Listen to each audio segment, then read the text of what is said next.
Hey there. So we want to talk about the risk of turning down your Pitocin. Let's go. So I think it would first be helpful to know that the FDA does recommend that once contractions get to a stable and steady place, that the Pitocin, the artificial oxytocin, should actually be turned down and then eventually turned off, hopefully whenever your body takes charge.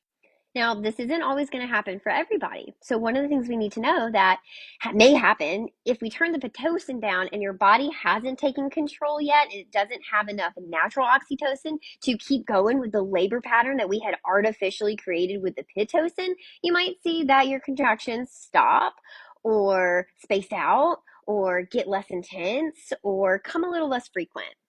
They also may become a little shorter. With that, anytime that we have contractions and then they kind of stop, whether it be because of something that we did or a natural break in labor, something that kind of comes to my mind is a swollen cervix. So if we are turning down the Pitocin, we want to ask questions about what's the likelihood that it might create a swollen cervix. Is your baby down low enough that if we turn off the Pitocin and they kind of rise again, what might that look like for you? And then you need to think about if it's worth it. This also doesn't mean that every time there is a pause in labor that you're going to have a swollen cervix.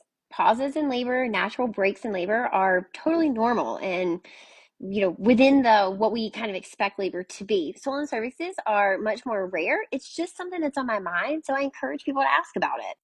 There is a happy medium where you're having adequate contractions, but they are not too out of control where you feel like you're not able to manage and cope with them.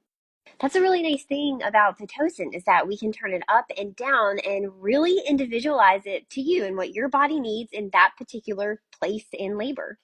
All of the stories of people who feel like the Pitocin made their contractions or their labor really out of control and it ended up making you have a birth story or make decisions that you didn't want, my heart goes out to you because it didn't have to be that way.